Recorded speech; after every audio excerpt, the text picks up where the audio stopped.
I don't know that I've ever asked you this, and you would be I've asked everybody, but you would be the best one to ask. What year in your life did you realize that your dad was kind of cool because he didn't have a regular dad job? Oh. Because I always say that, Mike, like I always just assumed my kids were going to think I was the greatest thing in the world because I was on the radio and all their friends were going to love me and they're like, oh, that's my dad. Yeah. And front row wrestling, front row tickets. Here, I mean, my son, half the time while he's home sleeping in the room, mega famous people have been sitting in his garage. Yeah. Like that son, he couldn't care less. Yeah. Couldn't care less. Right. Didn't want to. Barely would cross the hall to meet anybody. Yeah. None of his friends listened to the radio ever. Right, I've missed all that. So but I'm saying when you were a kid, that's got to be kind of cool, especially like when it's bring your dad to school day and the accountant and the paper towel salesman are there, and it was my daddy's on the radio. Yeah. I think, at a young age, we had season tickets to the Giants. We had season tickets to the Mets. Yeah. And that's great right out of the gate. Yeah, so we would show up, and it was always like, hey, Fitz. Everybody would be yelling, hey, Fitz. Uh-huh. And he was my dad was a big 6'2" guy from the Bronx. He was Right. very tough, but he was also like really friendly and really like enjoyed making every single person laugh. And so it was a party. Like everywhere we went, it was a party. And then I remember, and then he used to host the Jerry Lewis Telethon Which was every year. huge in that area, especially. Yeah. So in New York, everybody watched him. And so the way it would work is Jerry Lewis would host for 45 minutes of the hour from Las Vegas, and then 15 minutes would go to the local station. So Right. New York had him for 15 minutes. And he would do it with Tony Orlando. Oh, yeah. nice. Oh, yeah.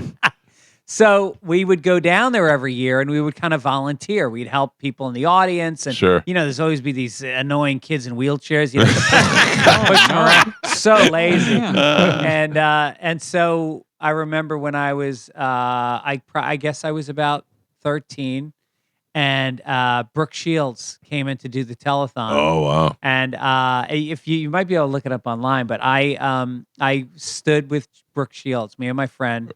Stood with Brooke Shields. We hung out with her for like a half an hour. Right. And she was 2 heads taller than me. We're the same age. She was 2 heads taller than me. And I mean, if you can see the photo, like I'm standing there like I'm seeing a ghost. Oh, wow.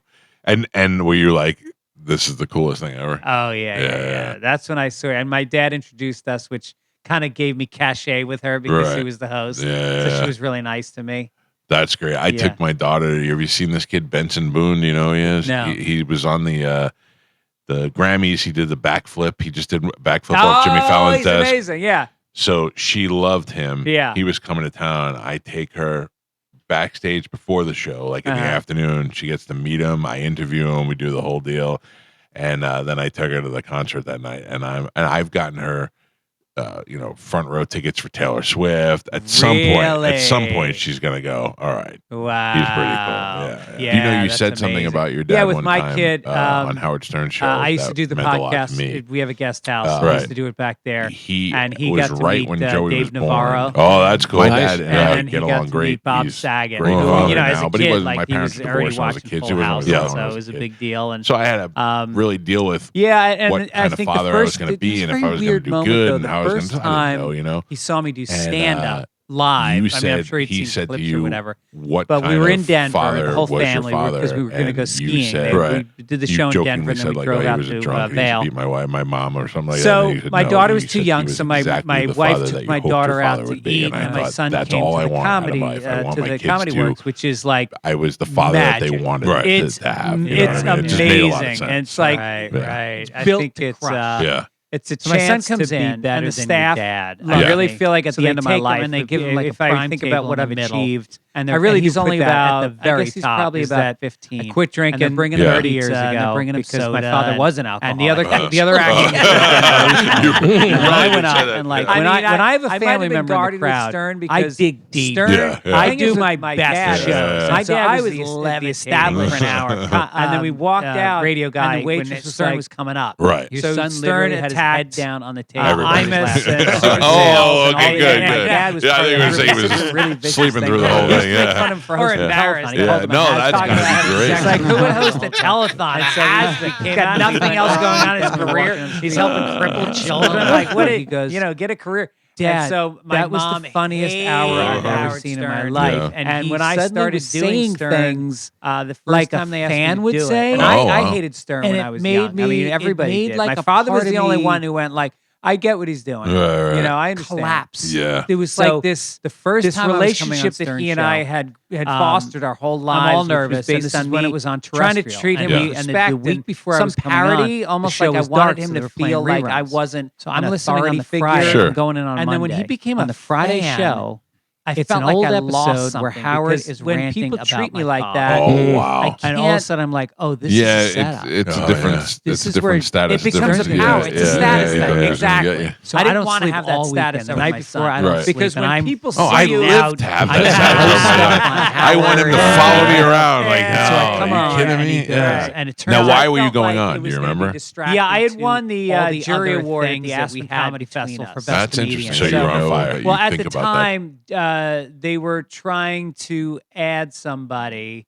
I guess Jackie was gone. or Oh, was on okay. a- So they were talking yeah, to different Jackie people. was gone, and they were trying to bring somebody in to Right. fill that chair. So they were rotating people in, and Doug Stanhope came in and he did really well. Jeff Ross did really well. So they kept cycling us all through. Yeah. So, so I come in for the first time, and Howard, first of all, could not have been.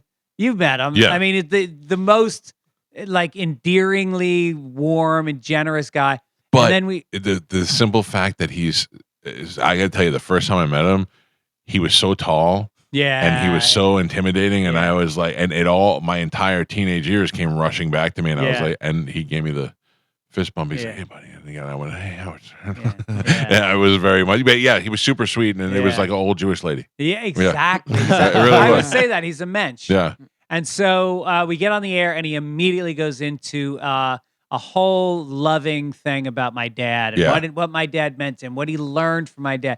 He said, literally, in a business where it's competitive and people the DJs don't like each other, your dad was loved by everybody. Mhm. And he said, and the thing is when my dad died, which was probably 6 years before this, he gave him a eulogy that was basically the same as that. He just kept yeah, I've saying heard nice him do things that for about him. Yeah. other people and broadcasters and stuff. And then we were good about that. But I think I was also a little bit guarded. If Howard had asked me about my relation with my dad, I'm sure I sugarcoated it a little Oh bit. yeah.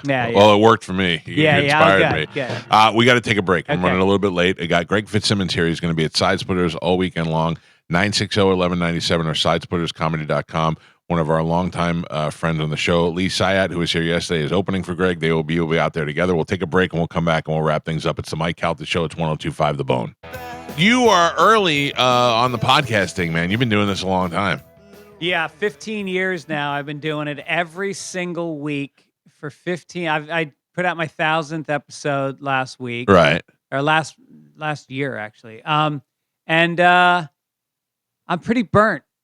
I'm pretty burnt, You're gonna announce it's over. Like I love this part. I love the talking, Yeah. but the booking of it No, and you need to have somebody else do that. That was one of the biggest reliefs is when Gio started working for the show years before he was actually on the show. Gio was booking guests for us, and I'm like, this is one, as a former producer, this is one thing that I never want to deal with. I mean, dude, I remember when I was a producer bringing strippers on the show, and making those bitches get up early and get there on time, and then they're all drunk, and you're like, Don't I gotta swear. wrangle them, Yeah. and then they don't swear, and then they're all swearing, and then there's a mad black guy, is one of her boyfriends in the lobby, and he doesn't want her to go on the air, and there's all those things I had to go through, and once somebody else took that out of my hands, I was like, life is way better now. Just show up I and talk. had one of the last podcasts that because I used to have a studio in my guest house. Right. And one of the last times I did that, because my kids were getting older, and I was doing raucous stuff back then. Yeah. And it started to seem wrong. And the last one I did, I had Belladonna, who's the greatest. Yeah. She comes over, and she'd been on a couple times before, and she was high, and her manager / husband. There's always one of those. Of course. He was there, and I convinced her to get naked and get into my hot tub, which is 3 feet from the window of the bedroom that my wife is currently reading a book in. And it just was, and it was audio. Do you ask first? My wife? Yeah. No.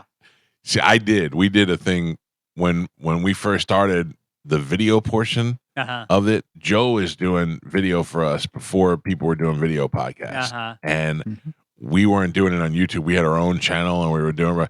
So we had a fat porn star. She was like a big fat lady, and she did porn, and we had her in my hot tub. No way. But it was me, her, At your Ralphie, house. all at my house. Yeah. And I had to ask my wife. I said, but thank God my wife is cool because she doesn't care about any of that stuff. She's like, I don't care. Just keep it away from me. Right. You know, that kind of thing. But Have you ever been with a porn star, Lee? No, I wish. What's the fat one's name? I probably. That's probably the one I don't know if you can get her. She's in high demand. She's in high demand.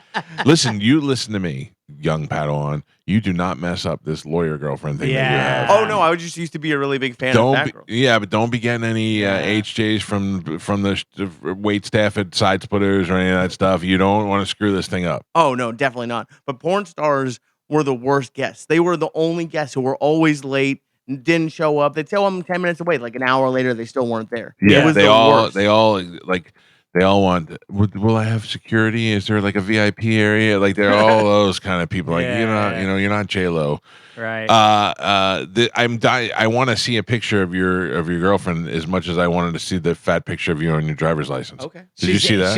She's Indian. Oh really? Yeah. Oh yeah. And no wonder why the family hates you. Yeah. They're probably all doctors or smart, having smart jobs. They are rich. The parents are rich. And they're rich. They got real estate. Wow. Yeah. Which he goes, I go, so how is she? He goes, really nice. I said, what do the parents do? And he said, well, they're really rich. And, someday, if I could stay with her, like, they're not gonna he's got a plan already. Listen.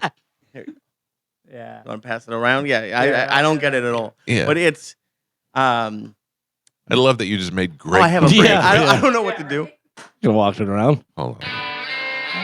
Oh yeah. Yeah. I don't get it at all. It makes no sense.